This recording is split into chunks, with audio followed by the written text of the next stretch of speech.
c'est au nom de nos pasteurs que je prends la parole ce matin pour partager ce moment avec vous. Je prie que le Seigneur les bénisse abondamment. Nous allons prendre toujours dans Matthieu, le chapitre 16, les versets 1 jusqu'au verset... Je fais la lecture. Les pharisiens et les sadduciens abordaient Jésus et pour le prouver, lui demandèrent de leur faire voir un signe venant du ciel. Jésus leur répondit, le soir, vous dites, il fera beau car le ciel est rouge et le matin, il y aura de l'orage aujourd'hui car le ciel est d'un rouge sombre. Vous savez discerner l'aspect du ciel et vous ne pouvez discerner les signes des temps. Une génération méchante et adultère demande un miracle et il ne lui sera donné d'autre miracle que celui de Jonas. Puis il les quitta et s'en alla. Verset 5. Les disciples, en passant sur l'autre bord, avaient oublié de prendre des pains. Jésus leur dit, gardez-vous avec soin du levain des pharisiens et des sadduciens.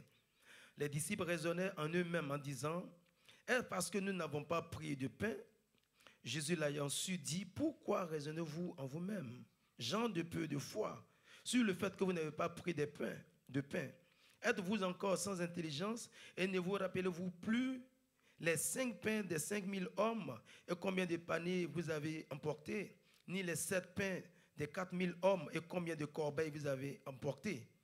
Comment ne comprenez-vous pas que ce n'est pas au sujet de pain que je vous ai parlé?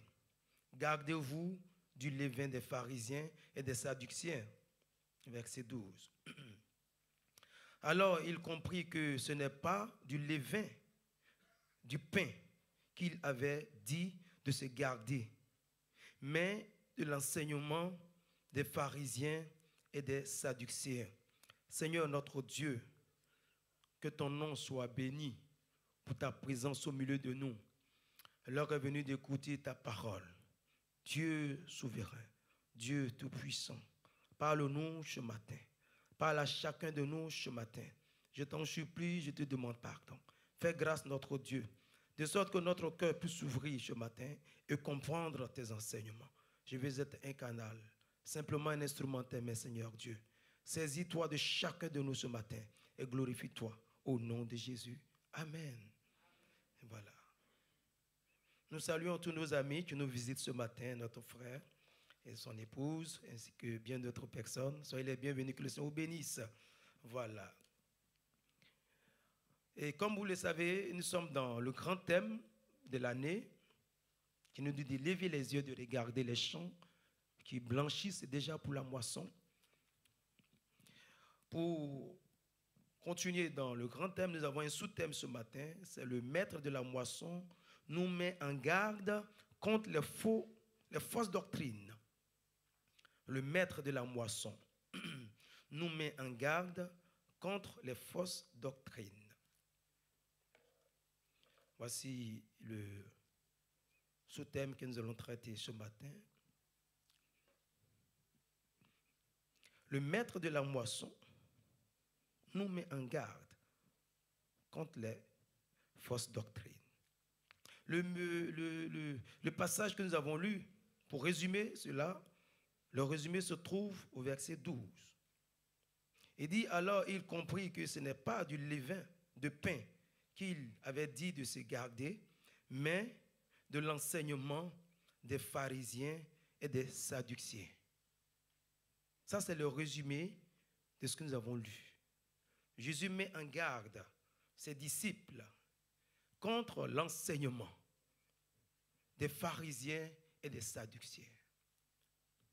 Et parallèlement, il parle du levain. Bien-aimés, je ne sais pas comment vous transmettre ce message, mais je prie que le Seigneur se glorifie ce matin. Jésus met en garde ses disciples contre les mauvais enseignements des pharisiens, des sadduciens. Et parallèlement, il parle du levain. Lorsque Jésus met en garde ses disciples contre les mauvais enseignements, c'est à nous qu'il parle ce matin. Le Seigneur nous met en garde contre contre les mauvais enseignements des pharisiens.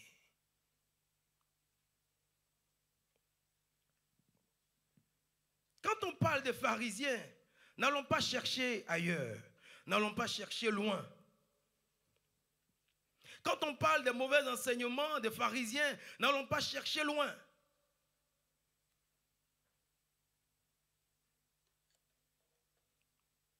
Les mauvais enseignements sont en nous. Quand le Seigneur met en garde son Église contre les mauvais enseignements, il nous met en garde contre nous-mêmes. Les mauvais enseignements sont notre manière erronée de voir la vie chrétienne. Les mauvais enseignements sont notre mauvaise manière de concevoir Jésus. Les mauvaises manières sont notre mauvaise manière de savoir qui est ce Jésus que nous suivons. Les mauvais enseignements, c'est notre mauvaise conception. C'est notre manière de vivre la foi qui n'est pas dans la vision de Dieu. Le Seigneur nous met en garde ce matin contre les mauvais enseignements des pharisiens. C'est en nous, bien-aimés. Parce que dans l'enseignement des pharisiens, il y avait du levain. Dans ce pain, il y avait du levain. Mon frère, le levain, il a pour but de fermenter la pâte. Et c'est ce qui pourrit notre vie. Et c'est ce qui détruit notre vie. Quand les enfants d'Israël sortaient de l'Égypte, Dieu leur dit d'enlever le levain du pain. Enlever le levain. Le jour de la Pâque, quand ils mangeaient, il fallait enlever le levain. Ils ont mangé le pain sans levain. Oui, le Seigneur nous recommande d'enlever le levain. Parce que dans l'enseignement des pharisiens, il y a du levain. Le levain pourrit. Le levain fermente. Le levain infecte nos vies. Il fallait enlever le levain pour sortir de l'Égypte. Quand ils sont sortis, quand ils ont enlevé le levain, ils sont sortis de l'Égypte. Un peu plus tard, le levain s'est retrouvé dans leur vie. Ils sont tous morts dans le désert. Nous devons enlever le levain dans notre vie, le levain dans notre pâte, le levain dans notre pain. Cette mauvaise manière de comprendre la vie chrétienne va nous conduire très loin de Dieu. Il met son équipe en garde. Il met ses disciples en garde. Il met ses enfants en garde contre le mauvais enseignement des pharisiens. Ça y est en nous. C'est la mauvaise manière de comprendre qui est notre Jésus. Que le Seigneur nous aide ce matin.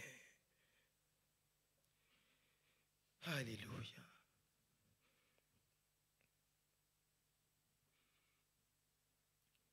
Les pharisiens, les scribes, les sadduciens, tous les chefs religieux, comme Jésus, ils enseignaient aussi le peuple. Mais ils exerçaient une autorité négative sur le peuple. Ils appauvrissaient le peuple à l'enseignement.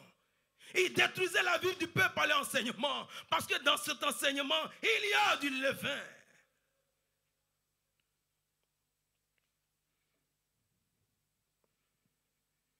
Oh Seigneur, aide-nous ce matin.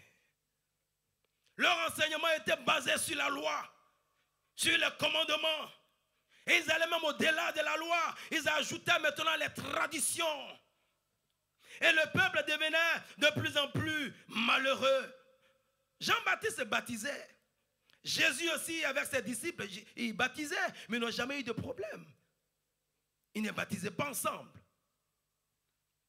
Ils étaient séparés. Mais ils n'ont jamais eu de problème.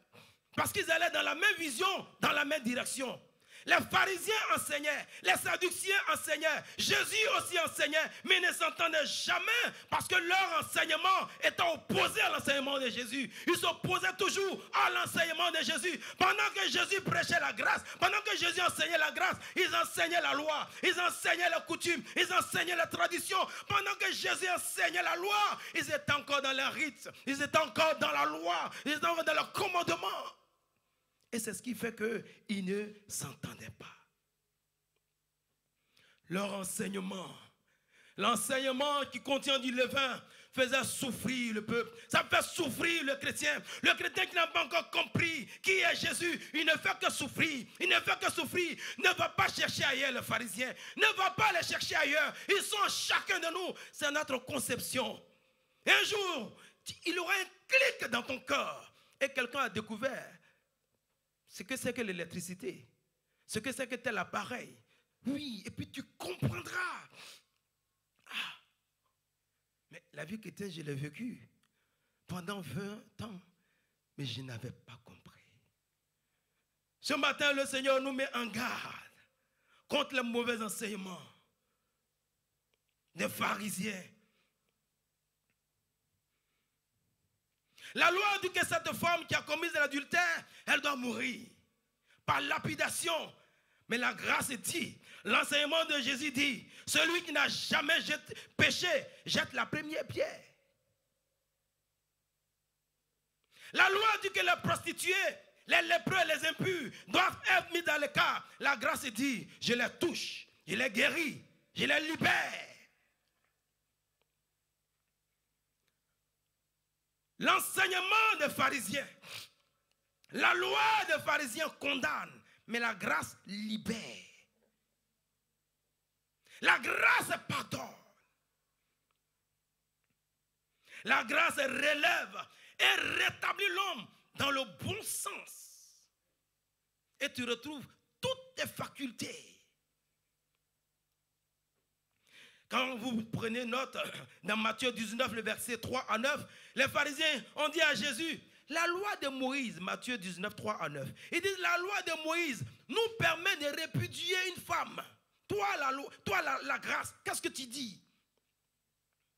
Jésus dit, c'est vrai que la loi de Moïse dit de répudier vos femmes, mais c'est à cause de la dureté de votre cœur. Sinon, ce n'était pas comme ça au début. Et puis il dit, d'ailleurs, je vous le dis, celui qui répudie sa femme, sauf pour infidélité, il commet un adultère. Comprenez pourquoi les pharisiens, les chefs religieux ne pouvaient pas supporter Jésus. Ils avaient du mal à accepter le message de la grâce. Nous-mêmes qui sommes assis ici ce matin, nous avons du mal à accepter le message de la grâce. C'est-à-dire Dieu est tellement près de nous, tellement proche de nous, que nous avons du mal à croire.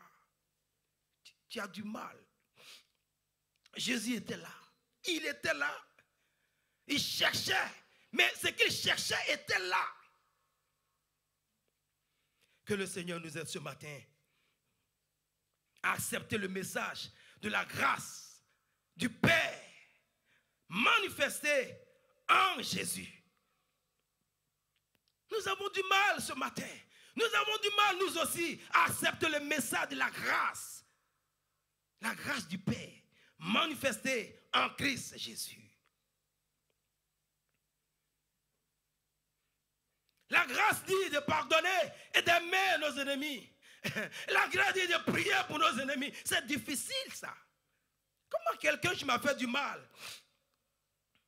La grâce nous amène à tenir compte de l'amour dans tout ce que nous faisons. Mais comment est-ce que tu veux que je tienne compte? Oui.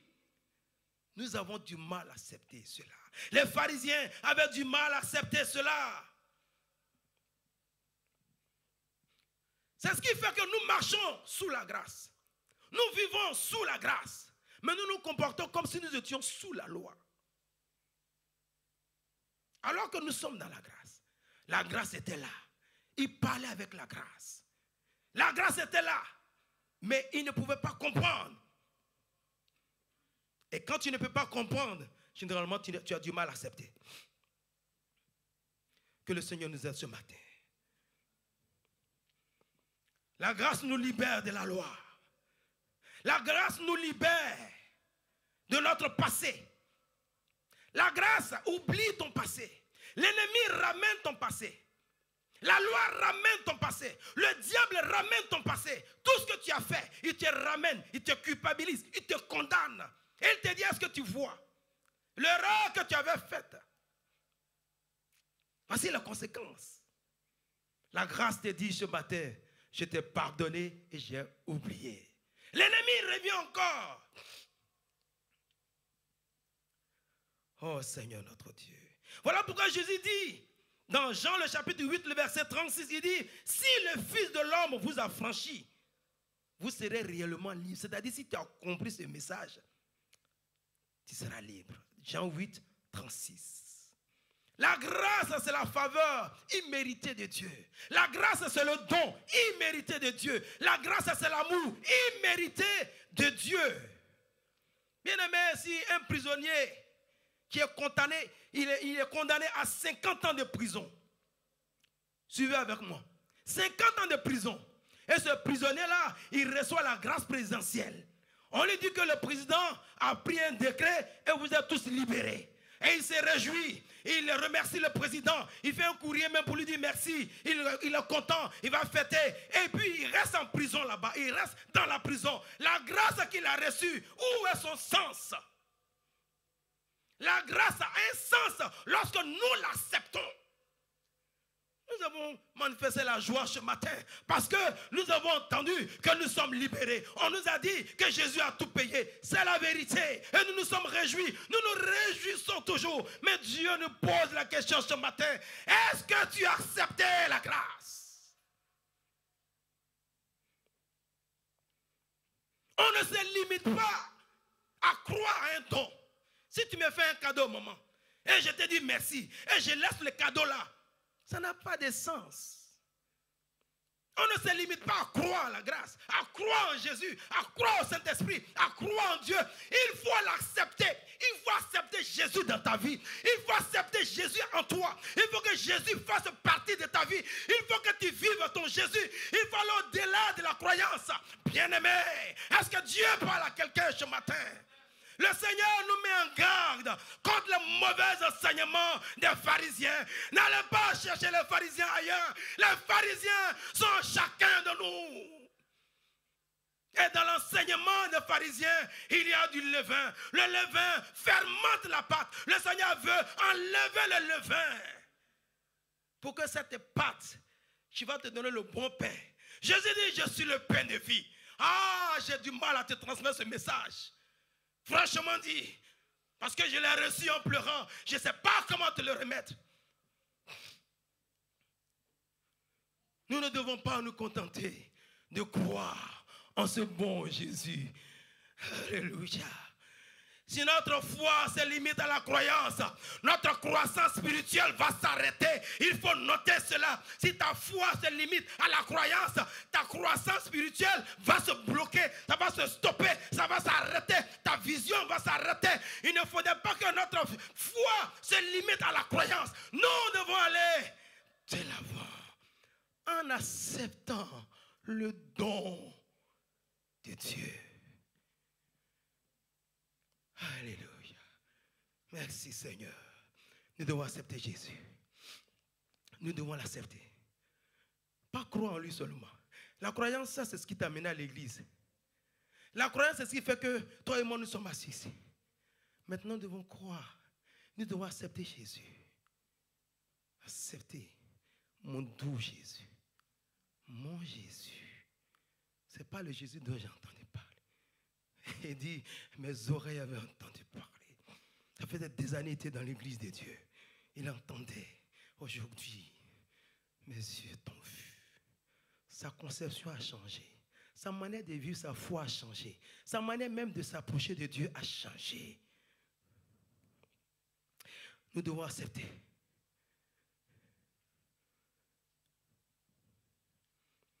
Nous devons accepter Dieu comme notre Père.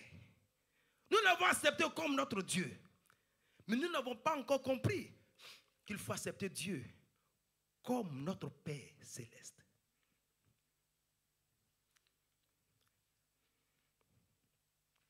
Nous avons accepté Dieu comme notre Père céleste. Quelque chose va changer. Jusque-là, nous avons cru en lui. Quand nous nous approchons de lui, nous nous approchons d'un grand Dieu. Mais ce matin, j'ai introduit quelque chose de nouveau. Dans ta foi et dans la manière de vivre ta foi, il faut l'accepter. Quand on dit un don, Jésus c'est un don. Pas d'acclamer le don. Si je laisse son gâteau là, elle ne sera pas contente. Elle me dira, mais pasteur, mais je te l'ai donné. Et puis j'ai dit merci. Mais il est beau. Elle dit, mais prends-le. Le don, il faut le prendre. Le don, il faut le prendre. Il faut l'accepter. Croire en Jésus, c'est une bonne chose, mais ça ne suffit pas. Mais je vais te le démontrer Dans Jacques le chapitre 2, le verset 19.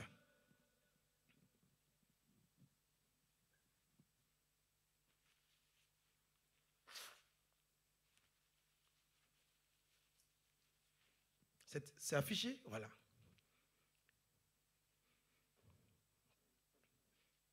Il dit, tu crois qu'il y a un seul Dieu? Ça c'est bien. Tout le monde croit aussi. Voilà. Il dit, tu fais bien.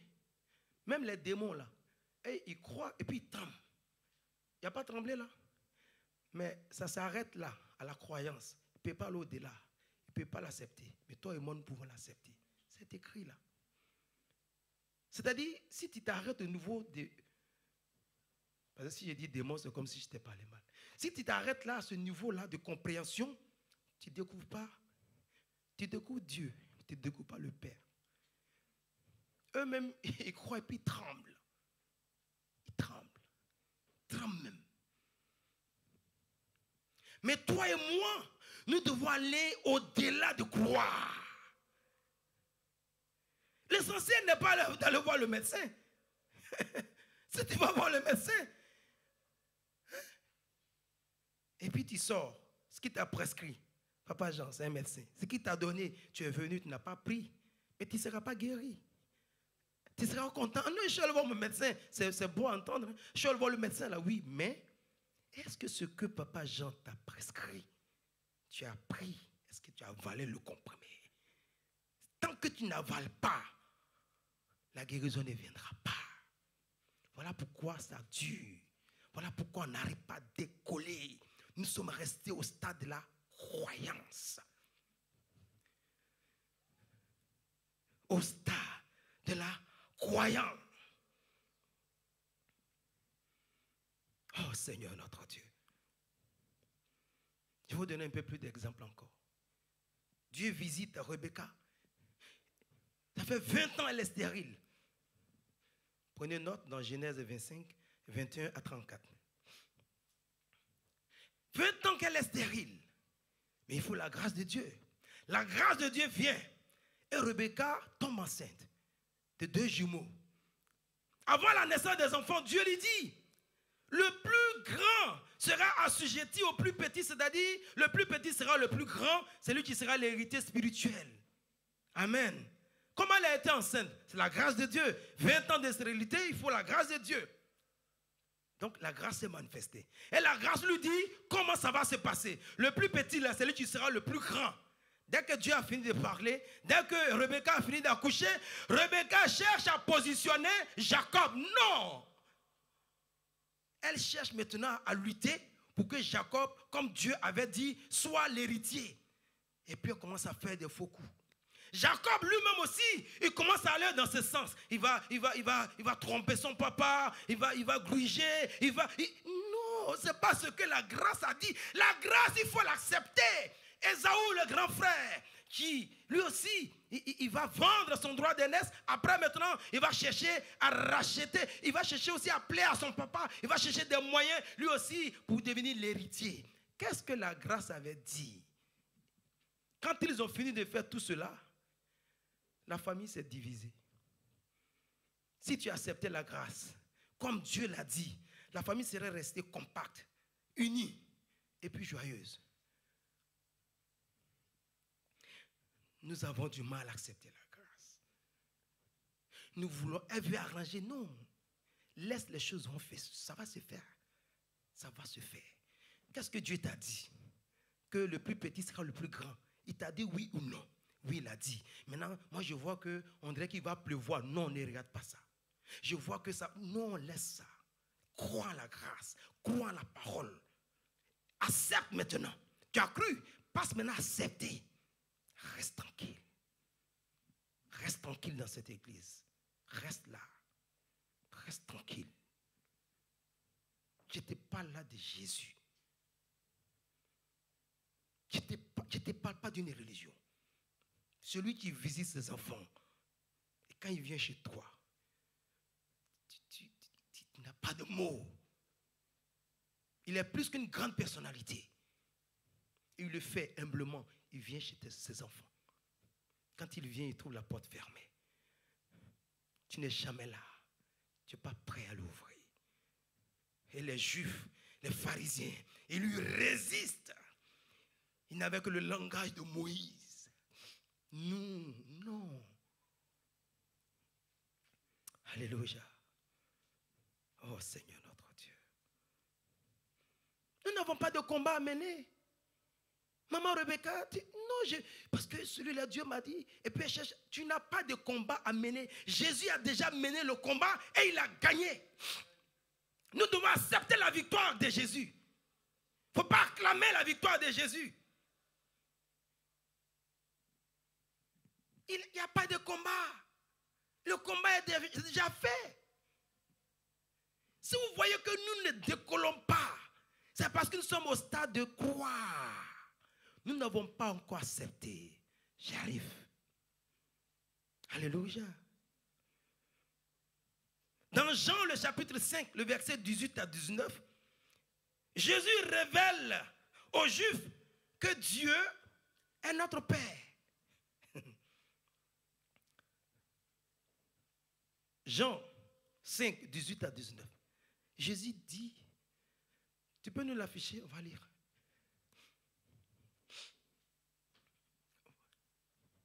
Jésus reprit donc la parole et leur dit, en vérité, je vous le dis, le Fils ne peut rien faire de lui-même s'il ne fait que ce qu'il voit faire au Père. Tout ce que le Père fait, le Fils aussi le fait. Et si vous continuez la lecture, Jésus dit aux Juifs que Dieu est son Père. Et les Juifs vont lui reprocher le fait que Jésus dise que Dieu est son Père. Et c'est l'une des raisons pour lesquelles l'ont tué, que lui s'est fait égal au Père. Oh Seigneur, aide-nous ce matin. Nous aussi, nous avons du mal à accepter que Dieu soit notre Père. Il y a plusieurs années que nous sommes là et nous le prions. Mais nous n'avons jamais peut-être compris que Dieu est un vrai Père. C'est un vrai Père céleste. De la manière dont nous avons un vrai Père biologique, Dieu, il est non seulement le Créateur, mais il est aussi notre vrai Père spirituel. Quand Jésus utilise ces thèmes, mais les Juifs sont choqués, mais non, nous on adore Dieu. Dieu fait peur. Le Père l'embrasse. Nous avons du mal à accepter que Dieu est notre Père. Parce que le message de la loi dit que Dieu, il est notre Dieu. Seulement, il faut avoir peur. Non, Jésus dit non. Il est aussi votre Père. Est-ce que nous savons cela? Est-ce que tu sais que tu as un vrai Père? Et que lui, ton vrai Père céleste, quand tu viens sur la terre, il te confie à un homme et à une femme qu'on appelle tes parents biologiques. De la manière dont nous avons des vrais parents sur la terre, un vrai Père terrestre, au ciel nous avons un vrai Père qu'on appelle le Père céleste. Quand tu finiras ton pèlerinage chez le monsieur où il t'a envoyé, tu vas retourner dans la maison de ton vrai Père qu'on appelle le Père céleste. Pendant que je pense, ça te fait bizarre parce que tu commences à comprendre que mais il y a quelqu'un qui est dans ma vie, je ne savais pas. Tu es un vrai Père. Quand tu le verras, quand nous aurons fini notre temps de pèlerinage, le jour-là, quand tu vas retourner, que tu le verras, on ne te dira pas, voici ton Père. Parce que quand tu le verras, tu verras ton image, tu verras ta ressemblance, tu diras, c'est lui. Tu le verras. On ne te dira pas, voici ton Père. Ici, on ne présente pas un père à un enfant ici. Tous les enfants. L'image du Père, la ressemblance du Père se trouve en tout un chacun sur cette terre. Quand tu le verras, tu dis, waouh, papa. Mais, non, je suis 2, oui, tu es 2. Ah, mais je te ressemble. La grâce nous dit ça. La loi te dit que Dieu, il est Dieu. Donc ça fait que quand tu pries là, tu pries Dieu. Mais après ce message-là, je suis sûr que ta manière de prier va changer. Parce que tu priais Dieu. C'est une bonne chose. Mais tu ne t'es jamais adressé à un Père.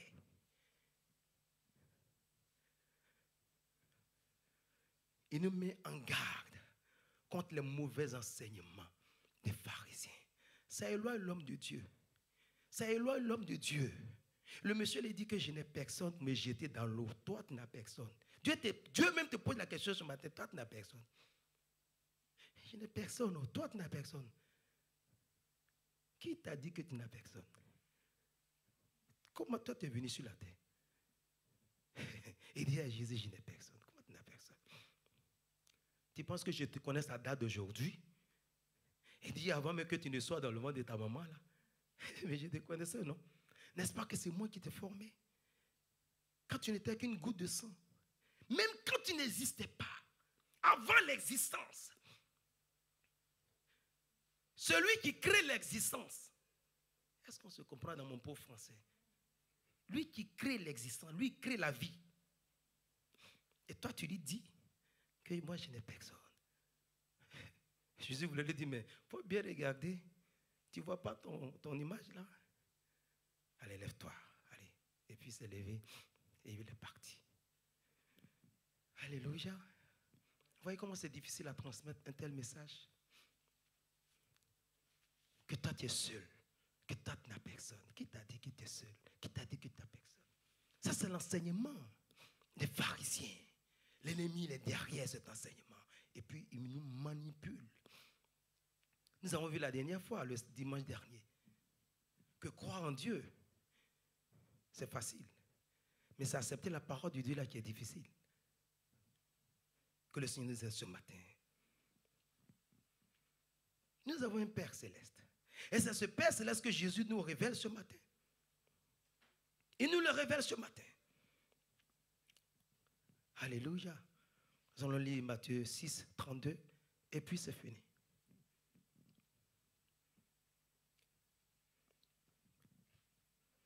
Matthieu 6, 32. Et puis nous aurons fini.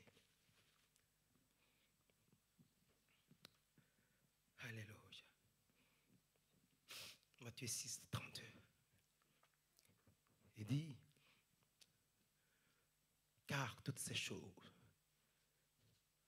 ce sont les païens. Les païens, c'est ceux qui ne connaissent pas Dieu. C'est ceux qui ne s'appuient pas sur Dieu.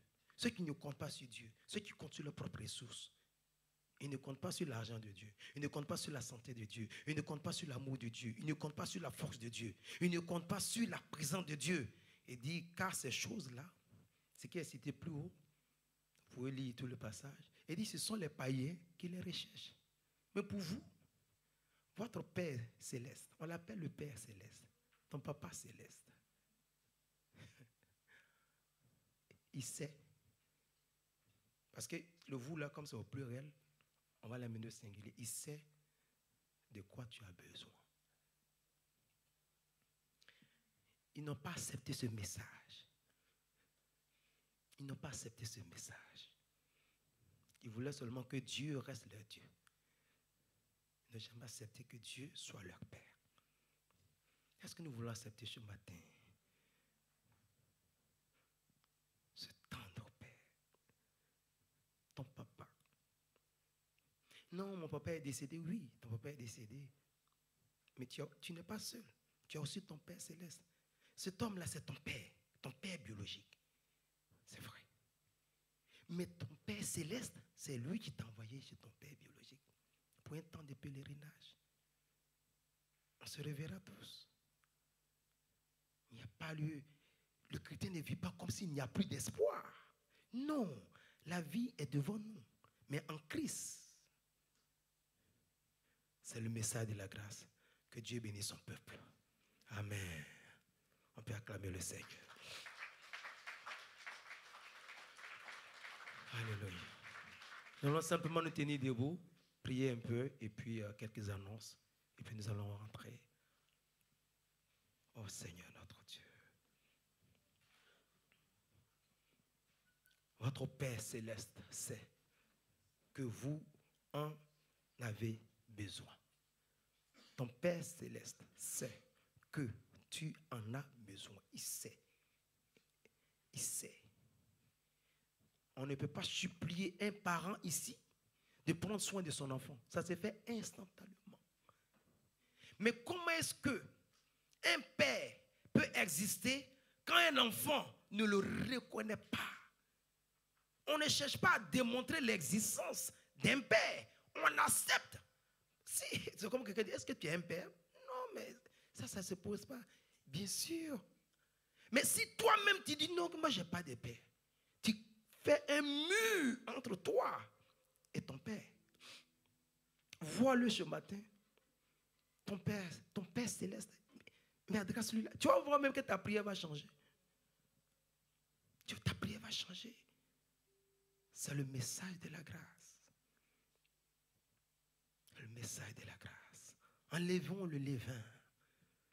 Enlevons le levain qui durcit la vie chrétienne, qui la rend difficile, pénible, où il y a beaucoup d'efforts. Si Dieu fait grâce, nous verrons la suite le dimanche prochain. Toujours l'enfant, le fils et son père. Ça te projette dans une autre dimension de la vie chrétienne. Parce qu'il y a longtemps, nous sommes restés malheureux, spirituellement parlant. Nous vivons comme des orphelins. Non, nous ne sommes pas des orphelins. Nous ne sommes pas des orphelins. Et il y a aussi le Saint-Esprit. Et il y a aussi l'amour du Père. Il y a l'amour du Fils.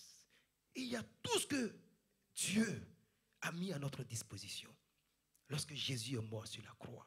Mais si ce prisonnier-là reste dans la prison là-bas, jusque-là, tu n'as pas voulu sortir. Tu t'es réjoui. Et même, voilà que tu as du mal à accepter. Tu te dis, mais il parle de quoi? Je parle de quelque chose que l'Esprit de Dieu va te révéler. Même si tu ne comprends pas maintenant, tu comprendras. Parce qu'il ne parle pas en vain.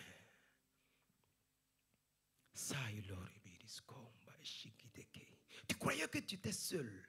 Tu croyais que tu n'avais personne pour t'écouter. Tu pensais que tu étais seul. Et j'ai ri par l'esprit. Tu pensais que tu étais seul dans le chemin. Tu n'es pas seul. Tu n'es pas seul. Tu n'es pas seul. Tu n'as jamais été seul. Dans ce chemin, quel que soit ton âge, tu n'as jamais été seul, ma fille. Tu ne vas pas contredire l'amour de celui qui t'a créé et qui t'a aimé et dit tu es mon enfant. Jésus n'a jamais douté de son Père. Et quand il parle en termes de mon Père. Les Juifs disent tais-toi. Il dit non, mon Père. Même sur la croix, il dit mon Père, mon Dieu, pourquoi m'as-tu abandonné? Eli, Eli, lama sabachthani. Il continue même de s'adresser à lui. Et toi, tu as tout laissé. Et tu partais voir le médecin. Et tu appelais ton oncle. Et tu appelles ta femme. Et alors qu'il est là, même si tu es sur la croix, adresse-toi à lui. Le brigand qui était à un pas de l'enfer, lorsqu'il a levé son visage, son regard sur son collègue, sur son ami, et qu'il a tourné le regard vers Jésus. Alléluia. Le Seigneur a relevé sa tête et dit aujourd'hui même, on s'en va. La porte s'ouvre pour toi. Le monsieur, il est choqué. Il est choqué dans sa foi. Il dit, je croyais en lui, mais c'est plus que ça. Oui, Dieu te dit ce matin, il y a plus que ça. Vis cet amour. Il est merveilleux, Jésus. Il est bon, Jésus. Si tu n'acceptes pas le message de la grâce et que tu te limites au message de la loi des pharisiens, des sadduciens, tu ne vas pas décoller. Tu resteras là. Tu viendras pour l'adorer et tu repartiras. Et tu repartiras. Les enfants, les fils se réjouissent dans la présence du Père. Ils s'épanouissent. Et tes enfants à la maison, comment ils font? Ils regardent comment ils font avec toi. Ah, papa. Ah, maman. Il passe sa main sur toi. Et il glisse sur toi. Est-ce que toi, tu as une fois eu ce rapport? Moi, il m'a fallu 7 semaines. Après combien d'années avec mon Jésus? Je cherche des mots. J'ai reçu plus que ça. Je ne sais pas comment te le transmettre.